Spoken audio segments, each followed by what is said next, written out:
Black and white நேயர்களுக்கு வணக்கம். அரசியல் சூத்திரம் நிகழ்ச்சியில் மூத்த பத்திரிகையாளரும் திரைப்பட இயக்குனருமான பரமன் நம்முடன் இணைந்திருக்கிறார். வணக்கம். வணக்கம். களம் 4 முனை 5 முனை போட்டி அப்படின்னு ஓடிட்டு இருக்குது. ஆனால் இன்றைக்கும் யதார்த்தமாக களத்தில் யார் யாருக்கிடையே போட்டி அப்படின்னு நிற்கிது, யாருக்கு ஓரளவுக்கு வெற்றி வாய்ப்புக்கான சாதகம் தெரியுது? இந்த களம் 7 முனை போட்டி. 7 முனை போட்டி என்னன்னா, அதாவது மல்டிபிள் சிதறல், ஏகப்பட்ட சிதறல் காரணமாகவும் இந்த 7 முனை போட்டி யார் யார்? 7 முனை திமுக, அண்ணா திமுக, அப்புறம் தாவேக, நாம் தமிழர், அஇஅதிமுக, மமுக, அது ஒன்று, கிருஷ்ணசாமி ஒன்று, வேல்முருகன் ஒன்று. இவங்களாமோ 234 போட்டி இல்லைனாலும் 7 முனை தான். 7 முனை தான். அது ஏதோ ஒரு தொகுதியில் தாக்கத்தை ஏற்படுத்தினா கூட 7 முனை தான். இன்னும் கூட்டி கழித்து நிறைய பார்த்தோம்னா 17 முனையாக கூட இருக்க வாய்ப்பு இருக்குது. நிறைய இடங்களில் அது போல் ஒவ்வொரு கட்சிக்குள்ளேருந்து வெளியேறி இருக்காங்க. அப்போ இந்த சிதறல் ஒரு விஷயத்தை வெளியே சொல்லுது. இதே மாதிரி எந்த கட்சிக்குமே இந்த கட்சி வரணும், இந்த கட்சிக்காக இதுக்காகத்தான் இந்த தேர்தல் நடக்குதுன்ற எந்த வேவுமே இந்த எலெக்ஷனில் இல்லை. அதாவது ஆன்டி கம்பன்சின்ற வேவும் இல்லை, அதே நேரம் முழுமையான ஆதரவுன்ற வேவும் இல்லை, மாற்றம்தான் இந்த தேர்தலுடைய அடையாளன்ற வேவும் இல்லை, இவங்கெல்லாம் ஏமாத்துறாங்க இதுக்குப்படி இன்னொரு கட்சி வேணுன்ற வேவும் இல்லை, சொந்தங்களையே பழி வாங்கிட்டதுனால உறவுகளுக்கான ரிவெஞ்சுக்கு நம்ம வாழ்க்கை கொடுக்கணுன்ற வேவும் இல்லை. அதாவது இதுவரை நாள் கூட்டணிக்குள்ளே வச்சு வெளியே தள்ளி கழுத்தறுத்துட்டாங்களே, இந்த கழுத்தறுத்துக்கு சரியான பாடம் புகட்டணுன்ற வேவு இல்லை, இதுக்கெல்லாம் ஆதரவு வேவு இல்லை, எதிர்ப்பு வேவு இல்லை, எந்த வேவுமே இல்லாத வெத்து வேவான தேர்தலாக இது இருக்குது. அதனால் இது யாருக்கும் மெஜாரிட்டி கிடைக்கிறதுக்கு உண்டான வாய்ப்பு இல்லை. இது யாரையுமே இவங்களுக்கு இந்த பாயிண்ட் தான் ப்ளஸ் பாயிண்ட்டுன்னு சொல்கிற மாதிரியான விஷயங்கள் இல்லை. அதே சொல்கிற நேரத்தில் அவங்களுக்கான மைனஸ் பாயிண்ட்டும் 1000 இருக்குது. ப்ளஸ்ன்னு நம்ம சொல்லி குறிப்பிட்டு சொல்கிறதுக்கு உண்டான விஷயம் ஒன்றா இருந்தாலும் மைனஸ்னு குறிப்பிட்டு சொல்கிறதுக்கு 1000 விஷயங்கள் இருக்குது. இந்த ஃபேக்ட் எல்லாமே ஒன்றா சேரும்போது இது யாருக்குமே மெஜாரிட்டி கிடைக்காத ஒரு தொங்கை நோக்கி செல்லுகின்ற தேர்தல் முடிவாகத்தான் இந்த தேர்தல் இருக்க போகுது. இல்லை, தொங்கு சட்டப்பேரவை அப்படின்றது நம்ம தமிழ்நாட்டில் பெருமளவுக்கு பார்க்கல. 96 ஒரு முறை, ஆனால் அதனால் எந்த பாதிப்பும் இல்லை. ஒரே கவர்மெண்ட்டு திமுக அதிக இடங்கள் கொண்ட பெரிய கட்சியாக இருந்துச்சு. ஆட்சி அமைத்தது 5 வரும் சக்ஸஸாக தான் பண்ணுச்சு. அதில் எங்கேயுமே ஆதரவை நாங்கள் கொடுக்குறோம், இல்லை ஆதரவுக்காக வெயிட் பண்ணிகிட்டு இருக்குது அப்படின்ற மாதிரியான சிக்கலே இல்லாமல் தான் போச்சு. அரசியல் ரீதியான விமர்சனங்களை அதிமுக அன்றைக்கி மைனாரிட்டி கவர்மெண்ட்டுன்னு வச்சதை தாண்டி அந்த அரசாங்கத்தில் நிறுடல் இல்லை. தமிழ்நாட்டில் இப்படிலாம் வாய்ப்பு இருக்குமா? அதாவது ஒன்று, நம்ம சீனியர் ஜேர்னலிஸ்ட்டு, அரசியல் விமர்சகர்கள், அரசியல்வாதிகள் இவங்க சொல்லக்கூடிய கணக்கு என்னென்னா, தமிழ்நாடு வித்தியாசமான களம். இங்கே மக்கள் ஒரே முடிவு தான் எடுப்பாங்க. எந்த கட்சியோ அந்த கட்சிக்கான ஆதரவு நிலைப்பாட்டில் தான் போவாங்க. இந்த கட்சிக்கு கொஞ்சம், அந்த கட்சிக்கு கொஞ்சம், அந்த தொங்கு சட்டப்பேரவைலாம் தமிழ்நாட்டில் வாய்ப்பு இல்லை அப்படின்னு சொல்லிட்டு இருக்கிறாங்கல்ல. அப்போ இந்த முறை அப்படி அந்த களம் இருக்கிறதுக்கான வாய்ப்பு இருக்குதா? இல்லை, இருக்குது. நான் ஏன் அதை இருக்குதுன்னு நான் சொல்கிறேன்னா, அதாவது பிரதான எதிர்கட்சியாக அதிமுக இருக்கும்போது அதிமுகவை தாண்டி தாவேகான்ற ஒரு புது கட்சிக்கு இவ்வளோ பெரிய வரவேற்பு கிடைப்பதற்கு காரணம் எதிர்கட்சியோட செயலிழந்த தன்மை தான். அதாவது ஒரு கட்சிக்கு எதிரான ஒரு எதிர்கட்சியே இல்லாத சூழல் தான் கடந்த 5 வருஷத்தில் இருந்துச்சு. அப்போது அந்த எதிர்ப்பு மனநிலை வேறு வேறு இடங்களில் போய் ஸ்ப்ளிட் ஆகுது. இப்போ நீங்கள் திடீர்னு அந்த எதிர்ப்புன்ற ஒன்றே மறுபடியும் வலு இழக்கும்போது அதிலிருந்து வெளியேறக்கூடிய மக்கள் எதுக்குள்ளே போய் அடாப்ட் ஆவாங்க? இப்போ தாவேகா முதல்ல வரும்போது 40% சொன்னாங்க, திரும்ப 30% சொன்னாங்க. சரி, 30 ஃபைனலாக வச்சுக்கிட்டா கூட அவர் மேலே வந்த பல்வேறு விமர்சனங்களில் அது 15 குறைஞ்சாலும் இந்த 15 எங்கே போய் சேர்ந்துருக்கும்? இது ஒரு ஸ்பிளிட்டட் ஆகுது இல்லை? அப்போ ஸ்பிளிட்டட் ஆகும்போது உங்களுக்கு சரியான எதிர்ப்பு, அதாவது ஆன்டி கம்பன்சியை ஒருங்கிணைக்க முடியாத சூழல், அதாவது ஒரு தளத்துக்குள்ளே ஒருங்கிணைக்க முடியாத சூழலில் அது பல்வேறு தளங்களாக பிரியும் போது அது ஒரு தொங்கை நோக்கி செல்றதுக்கு உண்டான வாய்ப்பு அதிகமாக இருக்குது. இல்லை, இந்த ஆஸ்பெக்டில் தானே திமுக இந்த தேர்தல் முக்கியமான தேர்தல் 500, 300, 1000 இந்த ஓட்டு வித்தியாசத்தில் தான் வெற்றி இருக்கக்கூடிய விஷயமா இருக்குது. அதனால தான் தேமுதிக மாதிரியான கட்சிகளை கூட விட்டுறக்கூடாது, சின்ன கட்சிகளை கூட அரவணைக்கணும் அப்படின்னு ஒரு ஸ்டாண்ட் எடுத்தது தான் தேமுதிகவெல்லாம் உள்ள இழுத்து வச்சாங்க. இப்போ இது மாதிரி பிரிஞ்சு கிடக்குது. அந்த ஓட்டுகளில் ஒரு 200 ஓட்டு 300 ஓட்டு 100 ஓட்டு வித்தியாசத்தை வெற்றி பெற அப்படின்ற ஒரு ஆஸ்பெக்ட் இருக்கும்போது இதில் எங்கே இந்த தொங்கு வர்றதுக்கான அதுதான் நான் சொன்னேன். நீங்கள் வந்து உங்களை எது நீங்கள் ப்ளஸ் பாயிண்ட்டுன்னு எடுத்து வைக்கிறீங்களோ அதுக்கு பின்னாடியே உங்களுக்கு வந்து 1000 மைனஸ் பாயிண்ட் இருக்குது. இப்போ இதெல்லாம் பிரிஞ்சு இருக்குது. திமுக ஒன்றா இருக்குதான்னு பார்த்தீங்கன்னா இல்லை. திமுக எங்க ஒண்ணா இருக்கு? கூட்டணி எலெக்ஷனுக்கு முன்னாடி போகும்போது கூட ஒரு தேநீர் விருந்துன்னு வைத்து எல்லாரும் தேநீர் விருந்து, அதாவது 10 கொடுக்குறோன்னு சொல்லி ஏமாத்தி 8 கொண்டு வந்து வச்சுட்டோம், 6 குடிக்கிறோன்னு சொல்லி 5 கொடுத்து ஏமாத்திட்டோம், உங்க எல்லா மனக்குமுறலையும் கொண்டு வந்து ஒரு இடத்துல கொட்டி இதில் வேற எங்கேயாவது சிக்கலை ஏற்படுத்திடாதீங்கன்ற பிரச்சனையை தீர்க்கிறதுக்கு தான் தேநீர் விருந்து இல்லையா? அப்போ உள்ளுக்குள்ள அங்கேயும் நிறைய சிக்கல் இருக்கத்தான் செய்யுது. அதாவது இங்கிருந்து இங்கே மாறுறதுக்கு உண்டான சிக்கலே இப்போ அதிகமாயிருக்கு திமுகக்குள்ள. அதாவது ஏன் 200ன்ற களம் தொங்கை நோக்கி வருதுன்னா 2 பக்கமும் தங்களுக்கு உண்டான இருக்கக்கூடிய கூட்டணிக்குள்ள ஏற்படுத்திக்கிட்ட சிக்கல்களாக தான் இப்போ தொங்குக்கும் போகுது. திமுக கூட்டணி இன்னமும் ஒரு ஒன்றாக இருக்கிறது, ஒருமித்த குரல்ல பயணிக்கிறதுல வந்து உங்களுக்கு சந்தேகம் இருக்கு? இல்ல, என்ன ஒருமித்த குரல்? இப்ப எப்படி ஒருமித்த குரல்? ஆராசா ஆடியோ லீக் ஆகுது. அந்த ஆடியோ லீக் அவர் இல்லைன்னு ஆராசா மறுத்துட்டு இருக்கிறாரு.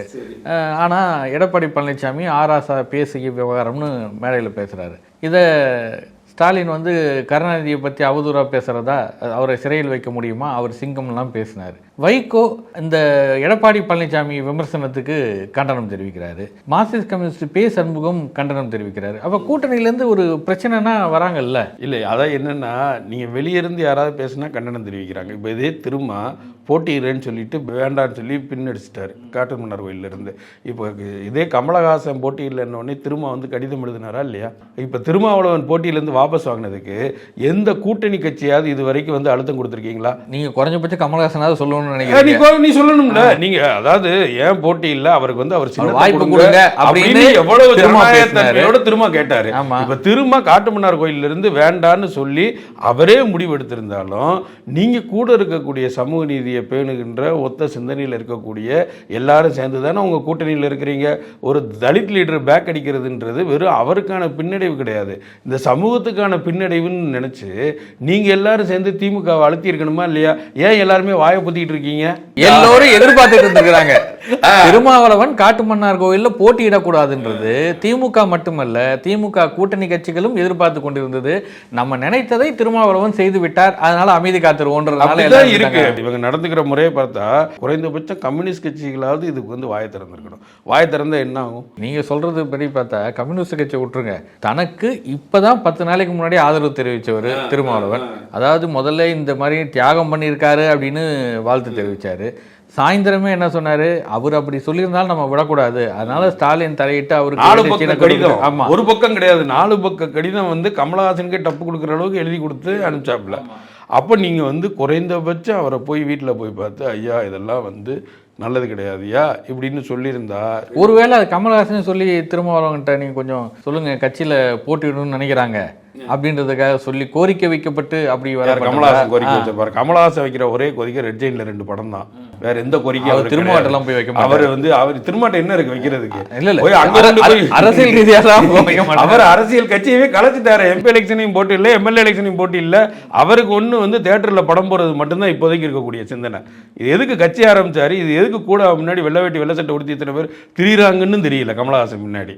ஒரு அரசியல் கட்சிக்கு உண்டான அதாவது அறிவாளிகள் அரசியலில் தாங்க மாட்டாங்கன்றதுக்கான லேட்டஸ்ட் உதாரணம் கமலஹாசன். என்ன ஒரு யாரை இவ்வளோ பெரிய அறிவாளி, நான் உலக நாயகன், உலகத்தில் இருக்க மொத்த அறிவு இருக்குன்னு சொல்லிட்டு அந்த மொத்த அறிவையும் யாருக்குமே பயன்படுத்தாமல் தன்னோட சொந்த நலனுக்கு மட்டுமே பயன்படுத்திக்கிறதுக்கு பேர் அறிவாது. என்ன ஒரு கீழ்த்தரமான விஷயம் எனக்கு. அதாவது அரசியல் ரீதியாக தன்னுடைய மொத்த அறிவையும் வந்து பொதுத்தளத்துக்கு வந்து கமலஹாசன் கேவல்பட்டாருன்னு தான் சொல்லணும். உண்மையிலே இருந்திருந்தால் நீங்கள் திருமாக்காக குரல் கொடுத்துருக்கணும். வீட்டில் போய் சந்தித்து கண்டிப்பாக நீங்கள் போட்டியிடணுன்ற அழுத்தத்தை திமுக கூட்டணியில் இருக்கிற அனைத்து கட்சிகளும் திமுகவை நோக்கி கொடுத்துருக்கணும். கொடுக்க முடியாது. ஏன்னா இந்த நேரத்தில் திரும்ப போட்டியிடணும்னு கம்யூனிஸ்டுகளும் வேறு யாரோ சொன்னால் கண்டிப்பாக அவங்க நிற்கிற 5 தொகுதியில் ஜெயிக்கிறது சங்கடம் இல்லையா? அப்போது இந்த பக்கமும் உள்ளுக்குள்ளே 1000 புகைச்சல் இருக்குது. கூட்டணி கட்சிகள் நிக்கணும்னு சொல்றவங்களுக்கே இந்த சிக்கல் வரும்னு பயந்து ஒரு அச்சத்தில் இருக்கிறாங்கன்னா அப்ப திருமாவளவனுக்கு எவ்வளவு பிரச்சனை இருக்கும்? திருமாவளவன் இப்ப இந்த 8 தொகுதி எப்படி வேலை நடக்கும்? திமுக எப்படி அரவணைத்து செல்லும்? சிக்கல் தான். அதனால தான் நான் சொல்றேன், நீங்க சொல்றீங்க இல்லையா, அதாவது வந்து இந்த பக்கம் 200 இங்க எல்லாமே சிதறிடுச்சு, இங்க எல்லாமே கூட்டா தான் இருக்கு, அப்ப இது 200 அடிக்கும்ன்றதுக்கு இங்க சிக்கல் இருக்குன்னு சொல்றதுக்கு காரணம் இதுதான். இப்போ நாளைக்கு இதை ஒரு தொங்கை நோக்கி இப்போ திரும்ப வந்து என்ன சொன்னார், ஒருவேளை இது வந்து தொங்கு சட்டசபையை நோக்கி செல்லலான்னு சொல்லதுலேருந்து தானே பிரச்சனை ஆரம்பிக்குது. இந்த தொங்கே இல்லாமல் 200 தான் நம்ம ஜெயிப்போன்ற நேரட்டிவை செட் பண்ணி வச்சுருந்தது யார்?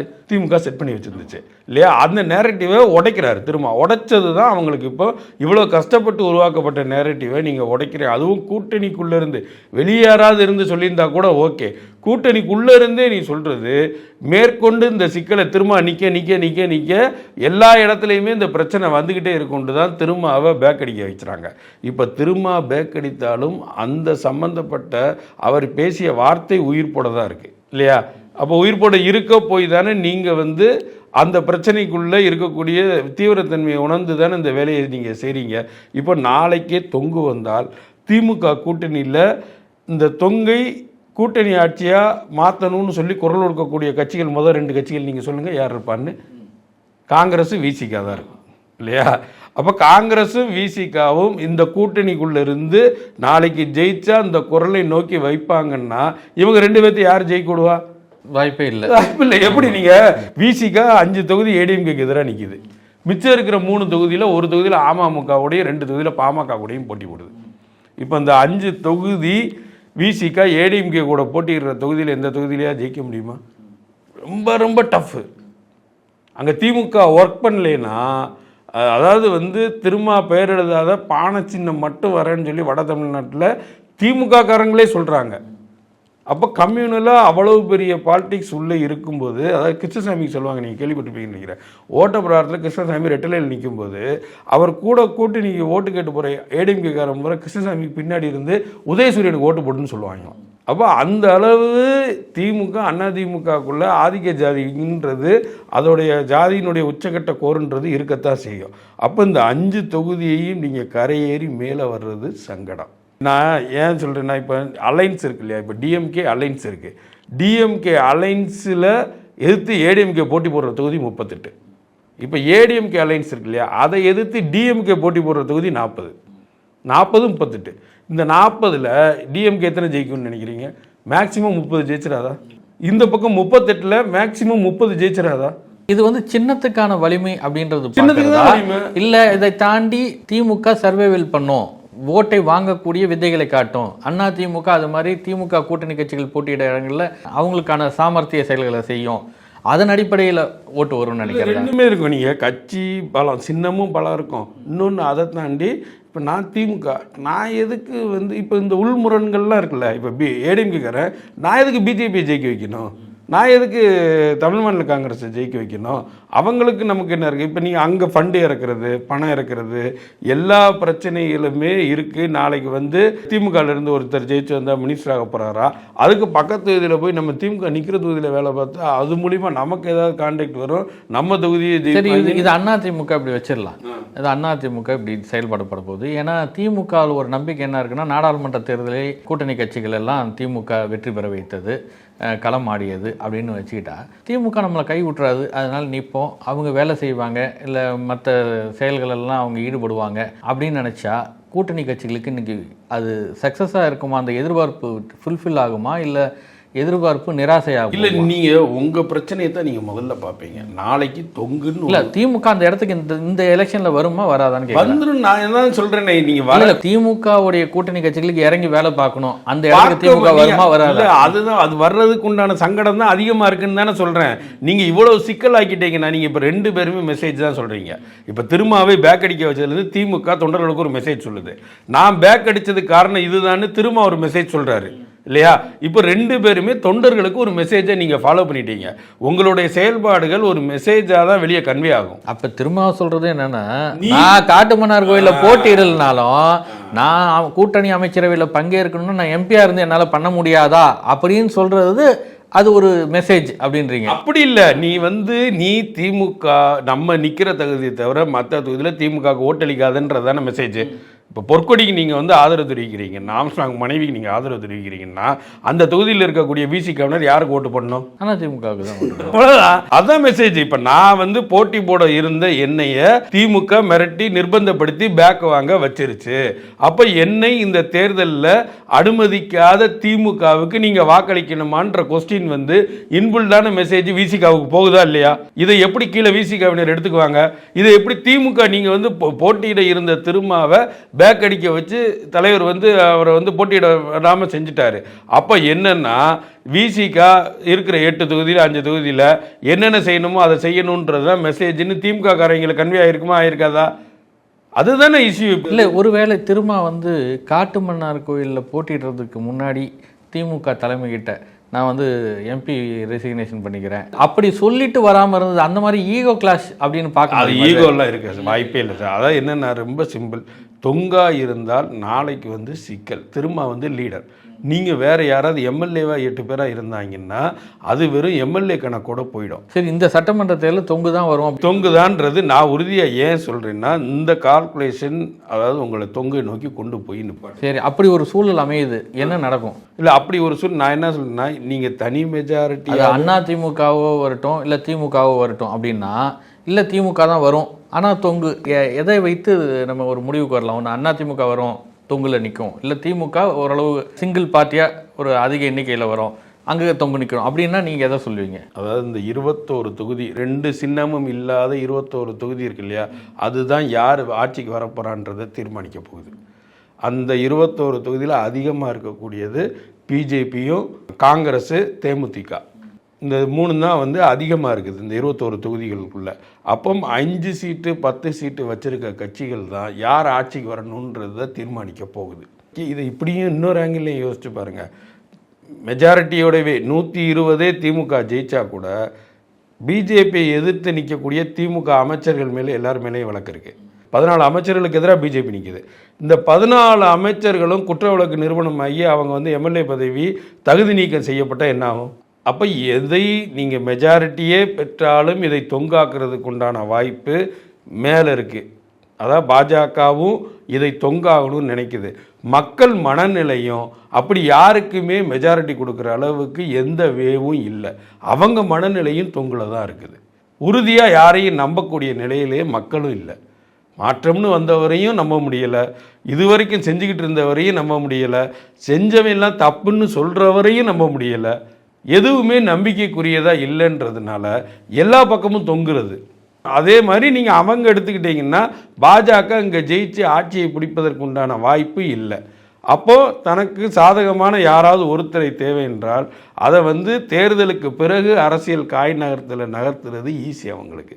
பாஜகவோடு போய் சேர்றதுக்கு இன்றைக்கி திமுகவோ அதிமுகவோ இரண்டுமே வந்து தயங்க போகிறது இல்லை நாளைக்கு, இல்லையா? உங்களுக்கு அதில் ஏதாவது சந்தேகம் இருக்கா? இல்லை, திருமாவுக்கும் அது சந்தேகம் இல்லை. இல்லை, திருமாக்கு இருந்தாருன்னா திருமாக்கு கம்யூனிஸ்டுகள் இருந்தால் தனியாக இருந்துக்கலாம், அவ்வளோதான், இல்லையா? இப்படி ஏதாவது ஒரு மாற்றம் வரும்ன்றது தான் அவரும் ஒரு இண்டிகேட் பண்றாரு. அவருக்கு அந்த சந்தேகம் இல்லைன்னு சொல்லுவாங்க. களம் இப்படி இருக்கு, இப்படி ஒரு குழப்பத்துக்கு போயிருச்சு. இது வந்து வேற வேற இடங்கள்ல எங்கேயும் மெஜாரிட்டி கிடைக்காத சூழ்நிலை இருக்கும்போது இதுல ஒரு அரசியல் தலைவராக நம்ம பிளே பண்ண வேண்டிய இது நிறைய இருக்கும்னு யோசிச்சதுனாலதான் அவர் போட்டிடணும்னு நினைச்சாரு. சரி, இப்போ என்ன அவர் கடைசியில் பிளே பண்ணிட்டாங்க? இப்போ இது ஒன்றும் பிரச்சனை இல்லை. இப்போ நாளைக்கு வந்து இது தேர்தலுக்கு அவர் சொன்ன மாதிரி வந்து தேர்தலுக்கு பிறகு அவர் சம்மந்தப்பட்டவர் யாரோ ஒருத்தரை வந்து இது பண்ணிட்டு கூட திரும்ப எம்எல்ஏவா நின்று ப்ளே பண்ணலாம், வைக்கலாம். ஆனால் களத்தில் ஒரு எம்எல்ஏ, அதாவது துரைமுருகே இருக்கார், இவ்வளோ வயசாயிருச்சு. நீங்கள் சொன்னது தான், ஏன் வந்து இந்த தடவை எம்எல்ஏக்கு நிற்கணும்னு உறுதியாக நிற்கிறாரு? அது ஆராசா சொன்னது தான், நான் போய் திகார் ஜெயிலில் இருந்து என்னை யாரும் வந்து பார்த்தீங்கன்ற மாதிரி. இப்போ துரைமுருகன் எம்எல்ஏவா இல்லை என்றால் அவருக்கு உண்டான அந்த எல்லாத்தையுமே வந்து அவரால் தக்க வச்சுக்கிறது சங்கடம். அப்போ அதிகாரம்ன்றது எல்லாருக்குமே வேணும், இல்லையா? இவருக்கும் வேணும், அவருக்கும் வேணும். அதுவும் ஒரு அரசியல் தலைவருக்கு கண்டிப்பாக தமிழகத்தில் இங்கே தான் கட்சி வச்சிருக்காரு அவர், இல்லையா? இங்கே தான் கட்சி வச்சிருக்காரு. இந்த அதிகாரம் வேணுன்றது தான் காந்தியும் உணர்றாரு, ராமதாஸும் உணர்றாரு. இங்கே தான் கட்சி வச்சிருக்காரு. அப்போ இங்கே கட்சி வச்சிருக்கும் போது இங்கே அதிகாரத்தை நோக்கி அவர் செல்றதுக்கு உண்டான எல்லா வேலைகளையும் அவர் செஞ்சு தான் ஆகணும். தொங்கு என்பது உறுதி. அதை மாற்றுவதற்குண்டான அதாவது களம் ஒவ்வொரு தடவையும் ஒவ்வொரு கையிலையாக போய்கிட்டே இருக்குது. நீங்கள் வந்து முதல் தேர்தல் களம் ஆரம்பிக்கும் போது சித்தாந்தமாக இருந்தது. நீங்கள் இந்த சித்தாந்தம், நான் இந்த சித்தாந்தம்னு கூட்டணி பிரிஞ்சாங்க. கூட்டணி பிரிஞ்சதுக்கப்புறம் தலைவர்களுடைய முகங்கள் வந்து அடுத்த கட்டமாக தேர்தல் களமாக இருந்தது. அவர் அதோடைய பவரை வச்சு அவர் ஷேட் ஷேரிங் பண்ணுறது, சீட்டு யார் யாருன்றது அவருடைய ஆளுமை தன்மைகளை காட்டுச்சு. அங்கே இருந்து இப்போ தேர்தல் களம் வந்து தொண்டர்கள் கையில் போயிடுச்சு. இப்போ தொண்டர்கள் கையில் போகும்போது தேர்தல் களங்களுக்கு கீழே உண்மையிலே கிரவுண்டுக்கு போகும்போது இது பிரியுது. இது வரைக்கும் நீங்கள் சொன்ன நேரேட்டிவ் வந்து கரெக்டாக இருந்துச்சு.